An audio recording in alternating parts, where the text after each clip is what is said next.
moi qui j'aime te dire, ça résume toute la Bible, confirme toute la Bible.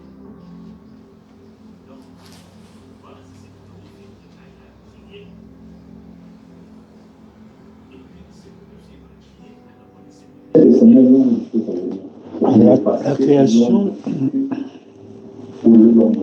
attendait le jour de la rédemption. Il y a une question fondamentale qui se pose. La création attendait le jour de la rédemption. La création attendait un jour. Quel jour la création attendait? C'est ça la question. Question fondamentale. Quel jour la création attendait? La création attendait quel jour? Parce que la Bible dit que la création tout entière a été soumise à une vanité. Non de son gré, mais à cause de celui qui l'a soumise, c'est-à-dire Adam. Alors, la création attendait les jours que Adam, ça veut dire un représentant de la race humaine, comme je l'ai expliqué avant, que Adam nous a représenté. Ils attendaient que ce livre revienne entre les mains d'Adam. Ils attendaient que ce jour-là, que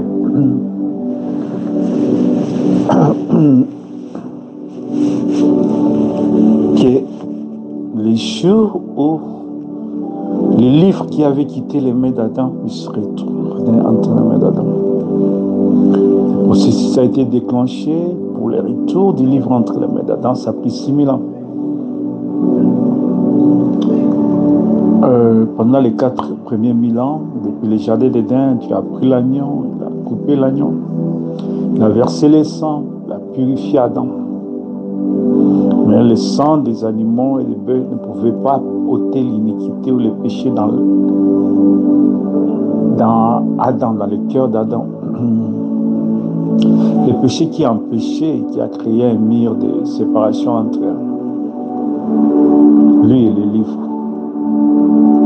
C'est alors que l'Ancien Testament a été introduit, la loi, les ordonnances, la sacrificature, les sacrifices, jusqu'à ce que tout cela ait été l'ombre de la venue de Jésus-Christ, jusqu'à ce que Jésus arrive avec l'agneau, étant l'agneau de Dieu qui ôte le péché du monde. Il utilise son propre sang pour nous purifier, nous sanctifier en vivant. Il nous a aimés, en mourant, il nous a sauvés, enseveli, il a apporté au lieu de nos péchés, ressuscité les morts, il nous a justifiés. Et donc jusqu'à ce que Jésus vienne, par sa mort, par sa résurrection, qu'il puisse payer le prix du rachat, qu'il puisse payer le prix du péché.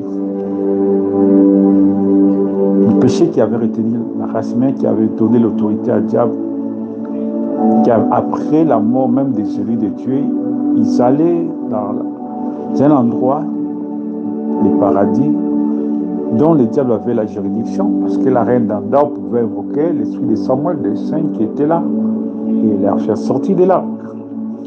Quelque chose qui est une abomination devant Dieu. Et par sa mort, sa résurrection, la Bible dit, il poussa un cri, les voiles du temple se déchirent, les sépulcres s'ouvrirent, les morts ressuscitèrent. À sa résurrection, ils entraient dans la ville sainte. Ça veut dire que les morts sont ressuscités les mêmes jours que Jésus. Voir ce verset comme il est dit, ça veut dire qu'il y a eu des tremblements de terre, Mais les morts sont restés les mêmes jours que Jésus. Ils sont entrés dans la ville sainte et beaucoup à Jérusalem, beaucoup les ont dit. La première résurrection était à Jérusalem, une ville sainte en Israël. Alors, quand Jésus montait, il a amené captif la captivité. Puis il a amené captif la captivité. Il a amené tous les saints. Ça veut dire l'endroit qui s'y retrouvait était appelé captivité. Captivité, c'est comme un cachot. Mais Jésus a pris cet endroit. Il les a placés. Il a vidé ce paradis qui était une captivité. Il les a placés dans la 6e dimension, là où le diable ne peut plus le voir, ni les toucher, ni s'approcher d'eux. Moi, j'appelle ça, il les a vraiment appelé la 6e dimension. Moi, j'appelle ça la salle d'attente. Il les a placés dans la salle d'attente qui est la 6e dimension, qui est aussi le paradis. C'est la même chose. Seulement, j'appelle la salle d'attente parce que la 6e dimension, c'est une salle d'attente. Ils attendent. Ce n'est pas la destination finale. Ils attendent. Ils sont là dans l'attente. Alors, comme toute la création soupire, et ce soupire, parce qu'ils n'ont pas encore atteint là. Et quelque part dans l'Apocalypse, il est dit, je crois que dans le 5e psaume, ils ont dit, Seigneur, jusqu'à quand, tardera-t-il à juger pour faire payer tous ceux qui ont persécuté les saints? Le Seigneur a dit, attendez jusqu'à ce que tous les nombres soient complets. Parce qu'il y a encore quelques-uns de vos frères qui doivent être persécutés. Donc on sent que là c'était déjà au premier âge. Il parlait. Donc dans les âges aussi, durant les âges, les saints qui sont de l'autre côté soupiraient. Parce que c'est déjà dans la nouvelle alliance, ils sont déjà dans la 6e dimension, sous l'autel, et ils demandent, ils gémissent. Toute la création gémissait. Pourquoi toute la création gémissait-elle? Pourquoi toute la création gémissait-elle? Il gémissait parce qu'il a été soumis à la volonté. Parce que même les saints qui sont là dans la salle d'attente, dans la 6e dimension, ils ne pouvaient pas se retrouver là-bas. Ils ne pouvaient pas se retrouver là-bas. Bien qu'il y a la pensée de Dieu, il a fallu que Israël puisse aller à Jérusalem, en Égypte, jusqu'à ce qu'ils forment une nation. Parce que Dieu avait voulu qu'ils puissent entrer à Canaan comme une nation. C'est l'un des principes fondamentaux de Dieu. Il faut que les saints puissent aller dans la salle d'attente. Donc, l'Égypte était comme une salle d'attente pour eux. Jusqu'à ce que Dieu puisse venir les chercher, les amener à Canaan. Donc, il faut que les saints puissent aller attendre dans la salle d'attente en attendant que la pierre de fête soit sur la terre. La pierre de fête qui est descendue doit s'incarner. Ça, c'est très important. La pierre, je répète encore, la pierre de fête qui est descendue en Arizona doit s'incarner. Aussitôt qu'il sera incarné sur la terre, il va appeler les restes du corps qui sont dans la salle d'attente pour venir les joindre. C'est alors que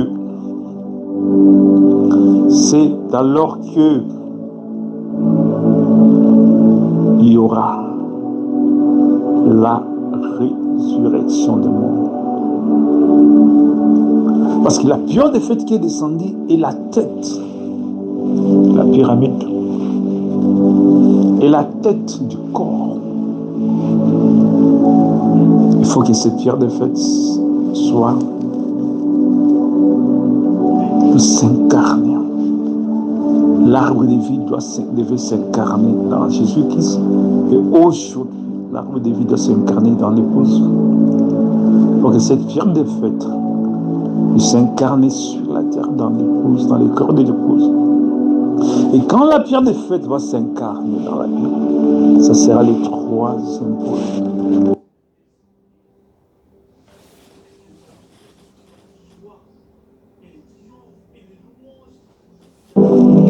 Puis je vis dans la main droite de celui qui était assis sur le trône un livre écrit en dedans et en dehors, scellé de cette sceaux.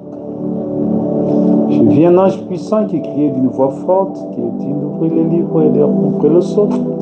Personne dans les cieux et sur la terre, ni sous la terre, ne put ouvrir les livres ni les regarder. Pourquoi est-ce que personne n'était incapable d'ouvrir les livres et de les regarder? Regardez seulement. Ouvrir et regarder. Je pleurais beaucoup de ce que personne ne fut trouvé digne d'ouvrir les livres ni de les regarder. Et l'un des veillards me dit: ne pleure point, voici le lion de la tribu de Juda a vaincu pour ouvrir les livres et cesser de sceaux. Et je vis au milieu du trône des 4 êtres vivants, au milieu du veillard, un agneau qui était là comme immolé. Il avait 7 cornes et 7 yeux, qui sont les 7 esprits de Dieu qui sont envoyés par toute la terre. Il vint et prit les livres de la main droite de celui qui était assis sur le trône. Quand il prit les livres, les 4 êtres vivants et les 24 veillards se prosternèrent devant l'agneau, tenant chacun un arc et des coupes d'or remplies de parfums, qui sont les prières des saints. Ils chantaient un cantique nouveau en disant: tu es digne de prendre les livres, d'en ouvrir les sceaux, car tu as été immolé, tu as racheté pour Dieu par ton sang des hommes de toute tribu, de toute langue, de tout peuple, de toute nation. Tu as fait d'un royaume de sacrificateurs pour notre Dieu. Ils règnent sur la terre. J'ai regardé, j'ai entendu la voix de beaucoup d'anges autour du trône et des êtres vivants et des veillards. Et leur nombre était des myriades et des milliers de milliers. Ils disaient d'une voix forte: l'agneau qui a été immolé est digne d'ouvrir les livres et de recevoir la puissance, la richesse, la sagesse, la force, l'honneur et la gloire et la louange et toutes ces créatures. Ils sont dans les cieux et sur la terre, sur la mer. Et tous ceux qui s'y trouvent, je les entendais qui disaient à celui qui est assis sur le trône et à l'agneau soit la louange, l'honneur, la gloire, la force au siècle des siècles. Les 4 êtres vivants disent Amen. Les veillards se prosternèrent et adorèrent. Toute la création attendait ces jours. Quand Jésus, l'agneau de Dieu, a pris les livres, toutes les créatures dans les ciels, sur la terre et sous la terre, attendaient ce moment. Parce qu'ils se sont prosternés, ils ont crié tellement fort. Ça veut dire que toute la création attendait ces jours-là. Ça, c'est la chose qui s'est accomplie dans les ciels à l'ouverture des sceaux, au jour de la voix du septième ange. Ça veut dire dans la dimension spirituelle. Et aussitôt que l'agneau a pris les livres, l'un des veillards, parce que j'en pleurais, il savait que si personne ne prend les livres, personne ne sera sauvé. Parce que ces livres, les prendre et regarder, briser le sceau. Ces livres, c'est les mystères des mystères. C'est les livres de la rédemption. Le salut du Fils de Dieu est là-dedans. C'est la chose que Adam et Ève, Adam avaient perdu dans les jardins d'Éden. Parce que la rédemption, c'est la possession légale de tout ce qu'Adam et Ève ont perdu depuis la chute. Ici, nous voyons l'agneau posséder la chose. Or, son corps, c'est l'Église.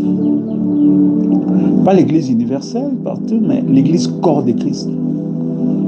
C'est l'ensemble des premières-nés. Ce sont les élus qui parviendront à la perfection. Son corps, c'est l'ensemble des Elohim.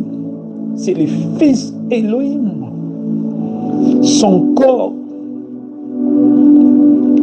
Maintenant, quelle partie du corps qui a saisi les livres? C'est ça la question. Parce que jusqu'à ce jour, la création attend. Frère Branham est venu. L'ange est descendu là.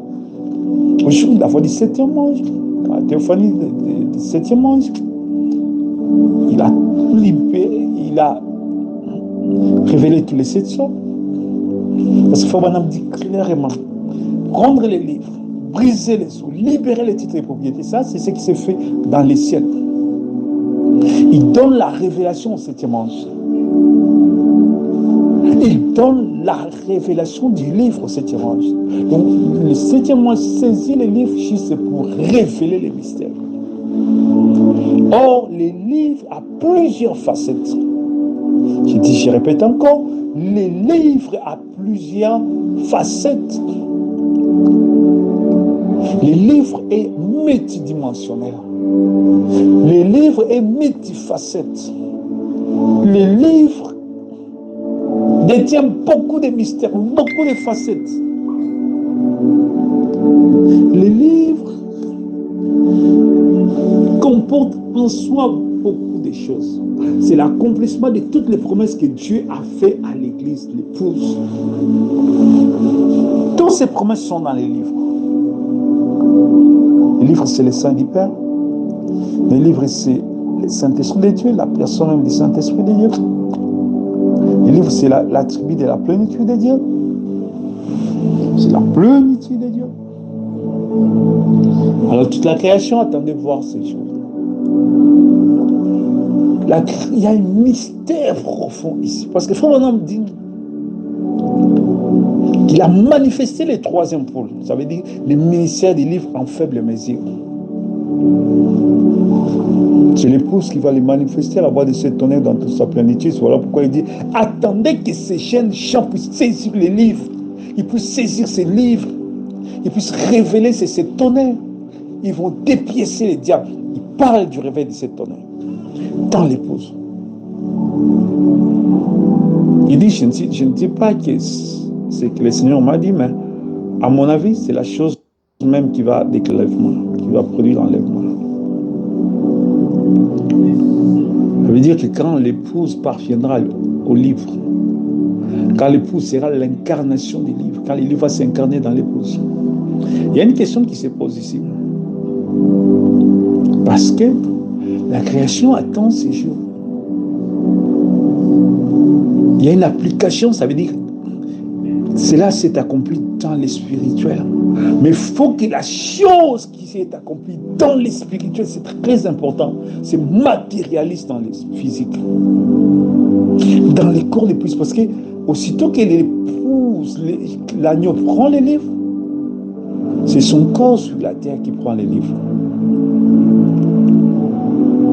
Les mouvements se répercutent sur la terre. L'épouse reçoit les mouvements de l'agneau. Parce qu'il est la tête, il est le corps, la tête du corps. Il reçoit ces mouvements-là. Il y a un rabattement de cette action dans l'épouse. Il y a une projection. Cette action doit se projeter dans l'épouse. Jusqu'à ce que la partie du corps qui a saisi les livres se répercute sur la terre, se répercute dans l'épouse, se manifeste dans l'épouse. Parce qu'en ce moment-là, l'épouse qui est sur la terre, aussitôt qu'une partie du corps de l'épouse saisit ces livres-là, qui est juste l'application ou l'applicabilité de la chose qui est déjà accomplie spirituellement,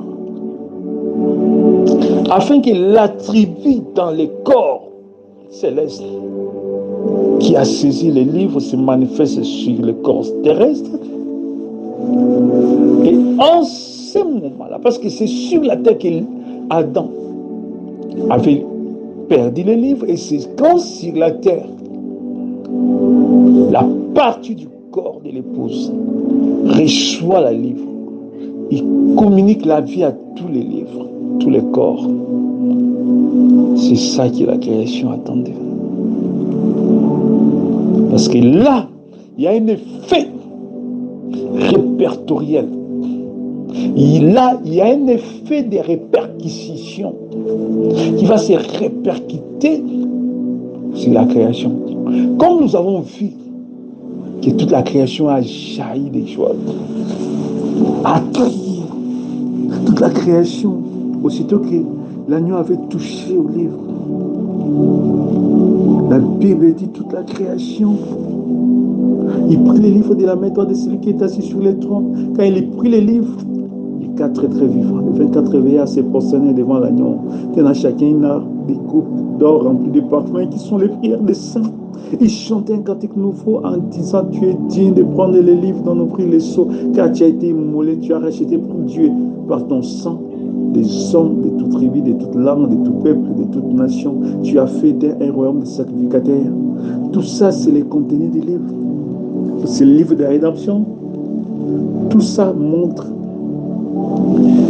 les sommets de la rédemption, les sommets de la rédemption, l'objectif de la rédemption. Ici, ça montre la mission accomplie de la rédemption, l'accomplissement même de la rédemption. Tu es digne de prendre le livre et d'en rompre les sceaux, car tu as été immolé, tu as racheté pour Dieu par ton sang des tribus, de toute langue, de tout peuple et de toute nation. Tu as fait d'un royaume de sacrificateurs. Notre Dieu, ils régneront sur la terre. J'ai regardé, j'ai entendu la voix de beaucoup d'anges autour du trône, des êtres vivants, des veillards. Un nombre était des myriades, des milliers, disaient d'une voix forte: l'agneau qui a été immolé, digne de recevoir la puissance, la richesse, la gloire, la force, l'honneur, la gloire et l'ange et toutes les créatures qui sont dans les cieux, sur la terre, sous la terre, sur la mer, tous ceux qui s'y trouvent.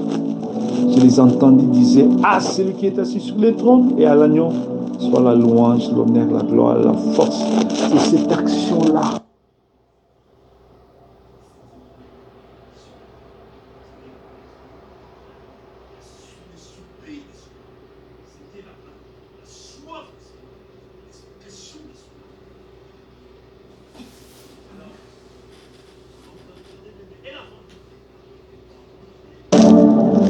La répercussion de cette action-là. Parce que c'est ça, c'est que Paul avait vu dans Romains chapitre 8, verset 16, descendait jusqu'à 22. Et toute la création attendait ces jours-là. Mais ces jours-là, comment ces jours-là arrivent et la création ne bénéficie pas? Non. C'est ça la question. Parce que ça s'est accompli dans les cieux. Maintenant, il faut que sur la terre, la répercussion de la chose sur la terre, l'accomplissement de la chose sur la terre. Et sur la terre, ces gens vont prendre les livres, mangent. Amen. Aussitôt que les gens vont prendre les livres et manger, c'est en ce moment-là que toute la création sera libérée. Parce qu'ils attendent la libération. La création attend la libération. Amen, amen. Toute la création attend son jour. Soit libérée. Libérée de toute oppression.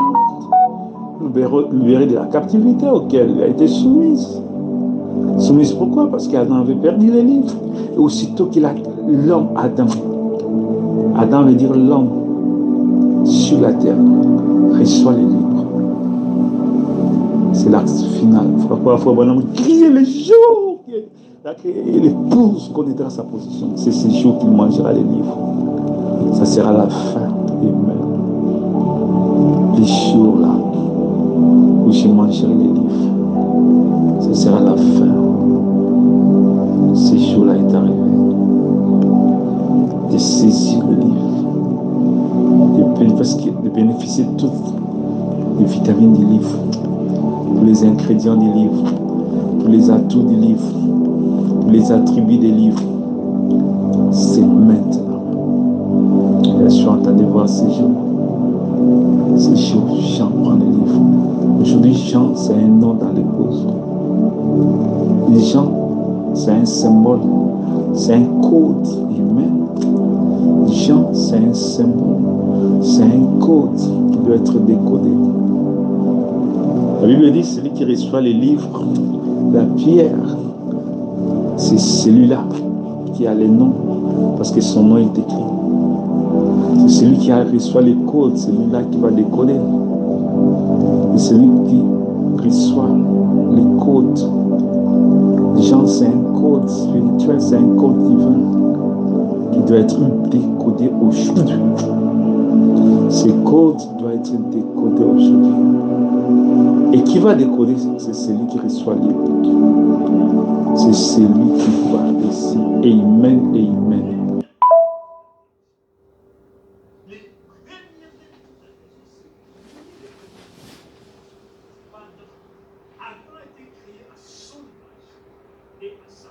À celui qui vaincra, je donnerai de la manne cachée.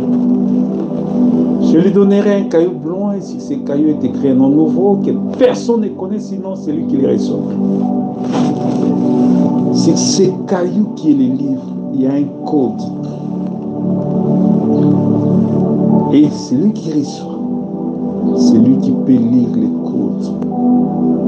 Parce qu'il a il aura la capacité spirituelle de décoder les codes, de lire ces codes-là. Je répète, c'est un code. Et dans le chant, il y a un code. Alors, celui à qui, celui qui aura, il y a des oreilles à entendre ce que l'Esprit dit aux églises. À celui qui vaincra, je donnerai de la manne cachée, je lui donnerai un caillou blanc, et sur ce caillou est écrit un nom nouveau, que personne ne connaît, sinon celui qui reçoit. Et celui qui les reçoit, il reçoit la voix de cet tonnerre. Celui-là, seul peut décoder. Celui-là, seul peut décoder. Celui qui les reçoit, il reçoit les livres, il reçoit les codes et les mots de passe pour déverrouiller